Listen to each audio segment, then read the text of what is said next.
Dear Starseed, a strong, undeniable pull has led you to pause your journey right here.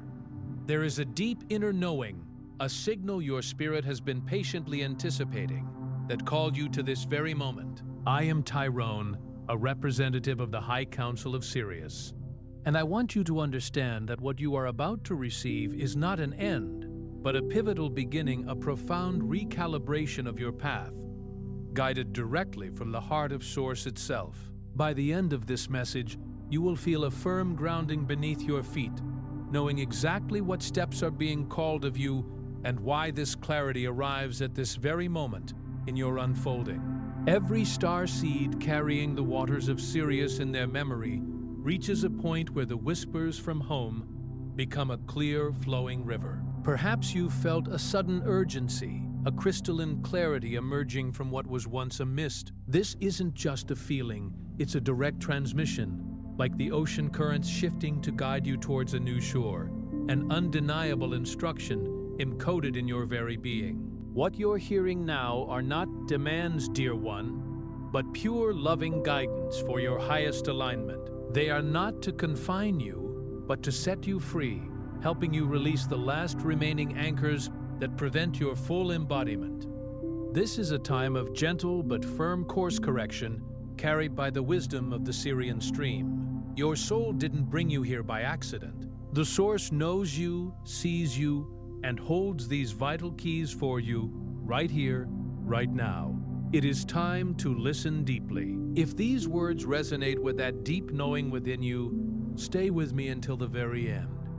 Your star family is listening, and there is more vital clarity awaiting you. This isn't just information. This is a transmission from the waters of Sirius, carried across the stars for this exact moment. Take what resonates, leave what doesn't. But know that you are seen, you are not alone, and you never were.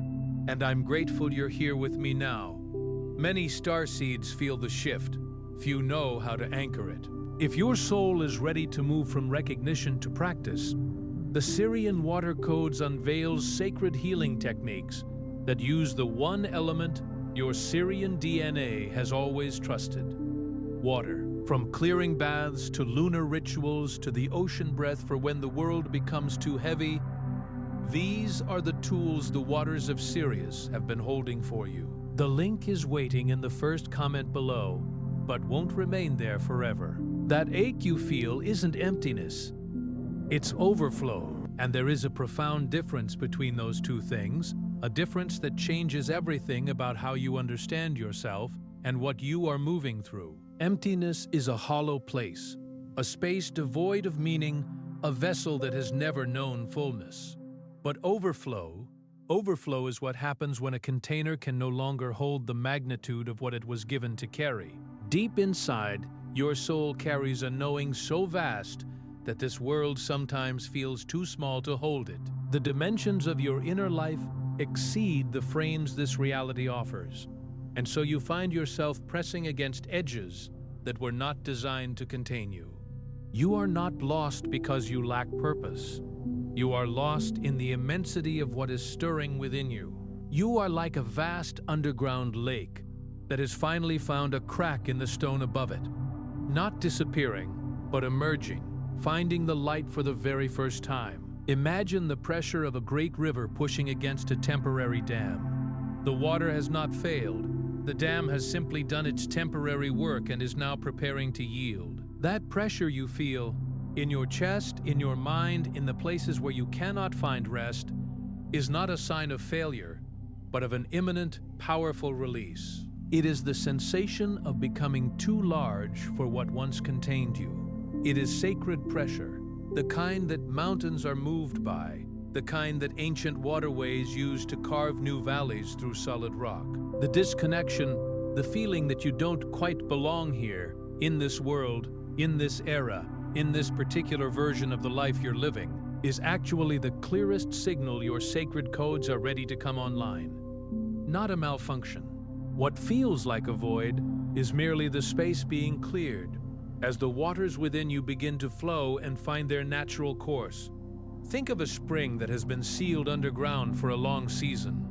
Before it can become a river, before it can nourish anything at all, it must first push through layers of compacted earth, through the debris of what has accumulated above it, through the resistance of a world that had forgotten it was there. That clearing is not comfortable. It is not supposed to be, but it is purposeful, with a depth that your current mind may only partially comprehend, because it is a process your soul agreed to long before this body drew its first breath. This often feels painful. This gap between your Earth identity and the resonant truth of your star origin. This tension between the self you learned to perform and the self that has been waiting patiently beneath every performance, watching with ancient eyes, whispering with ancient knowing. It takes immense courage to stand at the edge of that knowing, to feel the gentle tug of a tide that has been waiting millennia for you to remember its rhythm. Not centuries, millennia. The Sirian lineage is not a recent phenomenon, not a spiritual trend, not something that was invented in a book or a workshop or a weekend retreat. It is older than the names we have for old things. It is written in the patterns of stars that human astronomers are only now beginning to map with the instruments of modern science. The very element that composes the majority of your physical body, the element your ancestors revered at the banks of the Nile, the element that connects every living thing on this planet, water, carries within it a memory that stretches all the way back to a star system that radiates with an intensity 8,000 times greater than your own sun. That water remembers, and somewhere inside you, in a place beneath language and beyond ordinary thought, so do you. This quiet intelligence within you, this deep Sirian knowing, has simply been patiently observing, waiting for the perfect cosmic alignment, the precise moment in your journey for these dormant frequencies to reactivate. It has never panicked, it has never doubted, it has never checked the clock or worried about the timeline, because it operates on a frequency that transcends linear time entirely. It is the part of you that sometimes wakes at 3 in the morning with a feeling you cannot name, not dread, not excitement, but something more ancient than either. It is the part of you that stands at the edge of the ocean and feels, with absolute inexplicable certainty, that the water knows you, because it does. It is a gentle process of recalibration, like an ancient instrument being tuned after a long rest, designed to bring your energy body into perfect harmony with the cosmic blueprint you carry. And instruments that have been silent for a very long time require careful, patient, loving attention before they can sing again. What the ancient builders by the Nile understood, what was encoded long before the temples of Egypt rose from the sand and the stars were given their sacred names, is stirring within your very being now. The priests and priestesses who served in the temples of Isis and Osiris, who understood that the annual flooding of the Nile was not merely a physical event but a cosmic one, who aligned their greatest monuments with the rising of Sirius because they knew that star carried transmissions for the human soul. They were working with codes that your DNA still carries. The memory of home, of purpose, of who you truly are, is not something that needs to be installed in you from the outside. It is already there. It has always been there. What is happening now is not addition. It is excavation. Things have felt unclear lately, like you're trying to see through deep water, with currents swirling around you, with light bending and distorting in ways that make the familiar look strange and the strange look almost familiar. That fog isn't a sign that something is wrong with you. It is not evidence of confusion or weakness or spiritual insufficiency. It's what happens when old patterns begin to dissolve, like sediment rising to the surface before it can settle and reveal the pure stream beneath. When ancient riverbeds are disturbed, when the silt of years of accumulated conditioning begins to loosen its hold on the floor of your inner life, the water gets murky before it gets clear. This is not a setback. This is chemistry. This is the alchemy that transforms the leaden heaviness of who you were told you were into the gold of who you actually are. The water has to get murky before it clears. This is one of the most important truths your journey will ask you to hold. Because the mind, especially the brilliant, searching, pattern-seeking starseed mind, wants to interpret murkiness as evidence of going backward, of having lost something, of being further from the answer than before. But the wisdom teachers understood that turbulence in the waters is not a sign of destruction. It is a sign of movement. And movement, even when it is uncomfortable, even when it disorients and unsettles, is infinitely preferable to the false peace of stagnation. You're not lost.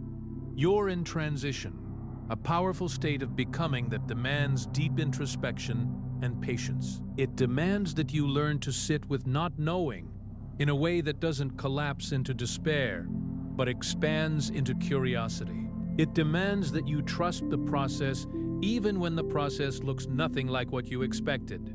And that takes tremendous courage even when it doesn't feel like it. There's something encoded inside you that goes far deeper than anything you were taught in this life.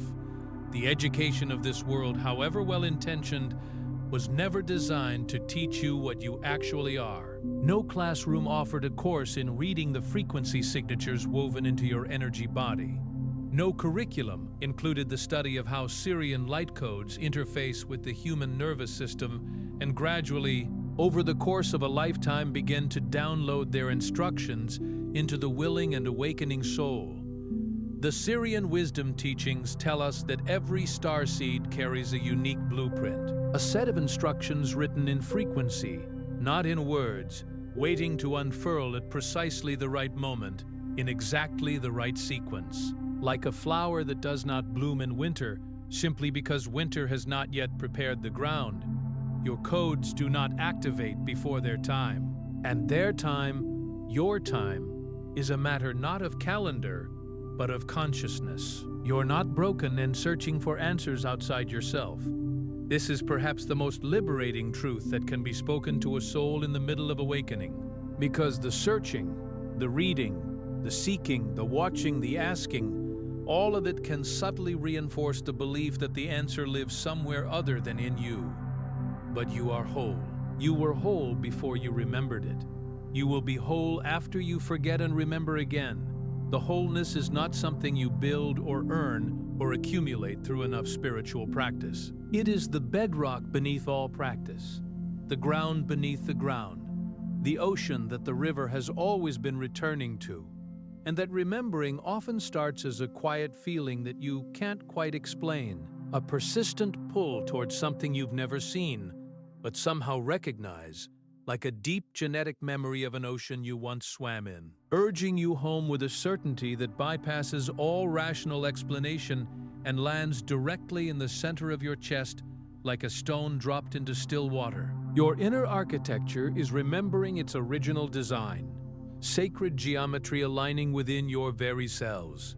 The double helix of your physical DNA is itself a spiral, a cosmic pattern that mirrors the movement of galaxies, the curl of ocean waves, the shape of the nautilus shell that the ancient mathematicians used to describe the divine proportion. This is not metaphor. This is structure. Your body is built on cosmic principles, and those principles are now beginning to resonate with the frequencies that were always intended to activate them. It is as though a key that has been sitting in a lock for a very long time is finally, gently beginning to turn. This is where panic often sets in, because nothing seems to be moving. The world outside may be rushing, loud and relentless, demanding action and certainty and constant forward momentum, while your inner world feels suspended, like a breath held between heartbeats, like the moment between the tide going out and the tide coming back in. That moment can feel terrifying if you don't know what it is. But the stillness is not stalling. It's anchoring. The anchor is not the opposite of movement. It is what makes movement meaningful. What gives the ship something solid to return to when the storm is past? What keeps it from being carried where it does not intend to go? Your soul is doing the invisible, unglamorous, profoundly important work of anchoring, of grounding what it has received so deeply into your energy body that it cannot be shaken loose by the next wave. Like a river that pauses in a wide, calm pool before it finds the next passage through the mountains, Your soul is stabilizing what it has already received before it can hold what's coming next. And what is coming next is immense. The human mind cannot fully comprehend the magnitude of what your awakened starseed consciousness will carry when it is fully online, when every code has been activated and integrated and embodied. So the soul is wise to move slowly here. The body that will hold this frequency is your body, made of earth and water and breath, and it requires time and gentleness and the permission to not know. This deep internal work is vital, like a pearl forming slowly under immense pressure, in the quiet depths, in the absolute darkness, in the complete silence that most of the world will never witness or celebrate, but that produces the most luminous thing the ocean contains. Be gentle with yourself here. Be exquisitely, radically, uncompromisingly gentle. This phase is sacred, a necessary period of integration, where the light codes are being woven into your very being, like threads of starlight sewn into the fabric of your soul. You may not see it yet, but people around you are already responding to the profound shift within you. They may not have the words for what they are sensing. They may not understand why they feel inexplicably calm in your presence, or why certain conversations with you linger in their thoughts for days afterward, or why something in your eyes when you are truly present seems to suggest a depth that this one lifetime could not possibly contain. Maybe relationships have changed. Maybe certain people have drifted away not because anything went wrong, but because the frequency match that once held you together has gently, inevitably dissolved. Maybe new connections have appeared that feel startlingly immediate, as though you are not meeting these souls for the first time, but encountering them after a long and necessary separation. Maybe certain places or conversations feel different, heavier or lighter than before, as if their energetic signature no longer resonates with your own, as if you have tuned your instrument to a different pitch and the old harmonies no longer hold. That's not coincidence. The waters of Sirius teach us that when one current changes direction, everything downstream is affected. Nothing in the river of consciousness exists in isolation. Every shift ripples outward in ways that cannot be traced by ordinary observation, affecting people and places and possibilities that you may not even be aware of yet. Your energy signature is like a ripple extending outward from the center of a perfectly still pool, reaching shores you have never visited, touching depths you have never seen. You don't need to announce your transformation. You are already transmitting it. In every room you enter, in every silence you hold, in every moment you choose authenticity over performance. And those who are meant to resonate with your soul frequency will find you, drawn by the clarity and authenticity you are now embodying, like ships drawn to a lighthouse, not because the lighthouse calls to them, but because it shines, and the shining itself is invitation enough. This is the phase that often feels the hardest, because it asks you to let go of things you've been carrying so long they feel like part of you. Not objects or relationships necessarily, though sometimes those too, but something subtler and more insidious.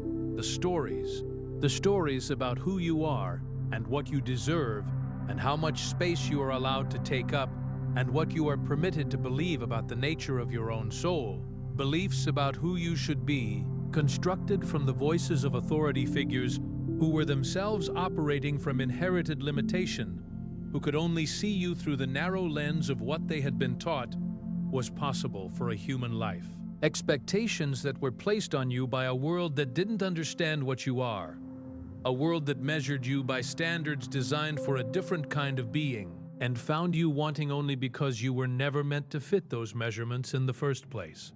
And then there is the weight that doesn't even belong to you, the emotional residue of ancestral lines that carried their pain in their bodies and passed it through the blood. The grief of collective human experience that a sensitive starseed absorbs without even knowing it, like a sponge soaking up the surrounding waters until it is heavy with everything that is not its own. You have absorbed so much, you have held so much. You have been the container for sorrows that the people around you didn't know how to hold themselves, and you did it because your compassion is oceanic and your sensitivity is a form of love. But now you are learning a different kind of service, one that begins with your own emptying. You have permission to set it down, all of it. The river doesn't carry every stone it passes. It lets them sink to the bottom and keeps flowing lighter and clearer and more true to its own nature with every stone released. This clearing of your energetic field is not abandonment. It is not selfishness. It is the most sacred act of preparation you can perform. Because a vessel that has been emptied of what was never truly its own has room to carry what it was always meant to hold. You are not late. You are not behind. There is no cosmic scorecard on which your name appears with a disappointed mark beside it. The delays, the detours, the years of not understanding what you were feeling, of yearning for something you couldn't name, of reaching toward a frequency you could sense but not quite grasp. None of it was wasted. Every single moment of searching was itself a form of remembering. Every book that didn't quite answer the question led you closer to the question that mattered. Every relationship that broke your heart open taught your heart something about the size of its own capacity for love.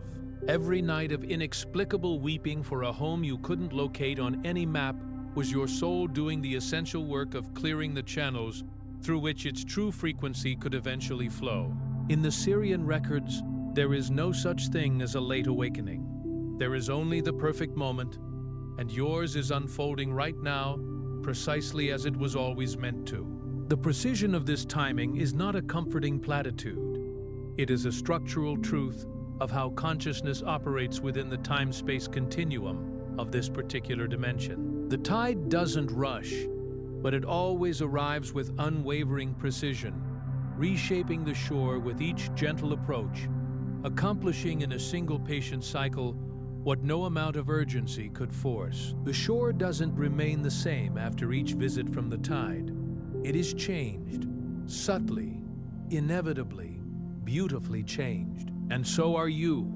With every transmission you receive, with every breath you take in conscious awareness of who you are becoming, every step, even the ones that felt like stumbling, every moment of perceived uncertainty was part of the divine architecture of your unique journey, forming the very essence of the wisdom you now carry in your bones. Your mission was never about doing something extraordinary by the world's standards or achieving some grand public acclaim that the world could point to and name. The world has a very limited vocabulary for the kind of contribution you are here to make. It doesn't have adequate language for the way a fully embodied starseed consciousness transforms the energetic environment of every space it inhabits. It doesn't have awards for the kind of healing that happens when one awakened soul holds space with total presence for another soul that is just beginning to stir. It doesn't measure the immeasurable impact of a single moment of genuine recognition between two beings who both know, in the wordless language beneath words, that they have found someone who truly sees them. It was about being present, fully, authentically present, in a way that only a soul with your specific codes can be. The ancient ones who built the temples by the Nile understood this. They didn't build those monuments as demonstrations of human power. They built them as instruments of cosmic attunement, as technologies for aligning human consciousness with stellar frequencies, as physical embodiments of the principle that the most powerful act is not the grand gesture, but the quiet alignment of a soul with its true frequency. They understood that a single priest or priestess in perfect resonance with the living light of Sirius could anchor frequencies that blessed an entire civilization, not because of anything they performed or proclaimed, but because of what they were. You don't need to figure out your entire mission today, or even tomorrow. The river does not plan its entire course before it leaves the spring. It moves, and the landscape reveals the path as it goes. You just need to be here, fully here in the now, in this moment of remembrance, with your hand open and your heart available. And let the current carry you to where you're meant to go, for the river always knows its way to the sea. Always, without exception, without the need for a map. You're not lost. You never were. The feeling of lostness was never evidence of actual loss. It was the soul's way of communicating that it had arrived at a threshold, that the familiar territory had ended, and the new, vaster terrain had not yet come into focus. You chose to forget, not because you were weak, but because the kind of awakening you're here to experience required you to find your way back from the deepest depth. The courage required for that journey, the willingness to enter the darkness of forgetting and fight your way back toward the light of remembrance, is not a small thing. It is an immensity of courage that the part of you that agreed to this incarnation understood completely, even as the human part of you wonders how it has survived. Like a pearl that can only form under immense pressure in the profound darkness at the bottom of the ocean, where no light reaches and no eye observes, what you are becoming could only be shaped by exactly what you've been through. The discomfort was not punishment. The confusion was not failure. The years of feeling misplaced in a world that seemed to be playing a game by rules you had never been given, all of it was the water working on you, moving over you with patient, purposeful, transformative love, smoothing away what didn't belong, polishing away the rough edges of the false self that the world's conditioning had built around your true one, revealing what was always there underneath. The pearl, the luminous, irreducible sovereign truth of what you are. You are not here to fit into this world. You were never meant to fit into it in the way that fitting in is commonly understood. The shrinking, the dimming, the careful calibration of your light to a level that won't make others uncomfortable. You're here to gently, quietly, powerfully remind it of something it forgot, the sacredness of its own waters, the wisdom of its own currents, the profound and life-sustaining connection to the cosmic ocean from which all life springs and to which all life ultimately returns. This world has forgotten how to listen to water. It has paved over its rivers and poisoned its seas and forgotten that every body of water on this planet is a living archive, carrying transmissions from the stars within its molecular memory. And you who carry the Sirian codes, you who feel the pull of water in your soul like a compass feeling the pull of magnetic north, you remember. And your remembering is medicine for a world that has been desperately, unknowingly thirsty. And the fact that you're hearing this right now, that you stayed until this moment, that you didn't click away when the depth became uncomfortable or when the recognition became almost too precise to bear, that tells everything about where you are. You're ready, not because everything is perfect, not because your life has been neatly arranged into something that looks like what awakening is supposed to look like from the outside, but because you're still here, because you chose to remain present for this transmission, because something in you leaned forward rather than pulling away, because your heart is open to receive even though being open has cost you things. And that, dear one, is the most powerful thing a starseed can do. Not the performance of awakening. The actual, vulnerable, courageous, unglamorous act of remaining open. Tonight, if it feels right, place your hand over your heart and say quietly, I remember who I am. I trust the waters that carried me here. I am ready to flow into what comes next. And if you are ready to move beyond remembrance into practice, if your soul is calling not just for recognition, but for tools, real sacred tools that work with the water intelligence your Sirian DNA has always trusted, then the Sirian water codes is what has been prepared for you. Clearing baths that wash the energetic residue of what is not yours from your field. Lunar water rituals that synchronize your cellular rhythms with the cosmic tides that govern the flow of light codes through this dimension. The ocean breath, a practice forged from ancient Sirian wisdom for the moments when the weight of this world becomes too heavy for any amount of thinking or analyzing to lift, when only the deep intelligence of the breath moving like waves through the body can restore you to yourself. These are not invented techniques. These are recovered ones drawn from the waters that have been holding them in trust for exactly this moment. The link is waiting in the first comment below, but it won't remain there forever, and neither will this version of you, standing on the threshold almost ready to step through. Before you go, leave one word in the comments, just one, that describes what you felt during this message. Then find someone else's word and respond with encouragement. This isn't just a comment section, it's a space where starseeds recognize each other. And that recognition carries more power than you know. If something in this message touched you, share it with someone who needs to hear it. And if you'd like to keep receiving these transmissions, subscribe. The waters of Sirius will carry us to the next one. You're not just watching, you're remembering. This is your space, and I'm grateful you were here.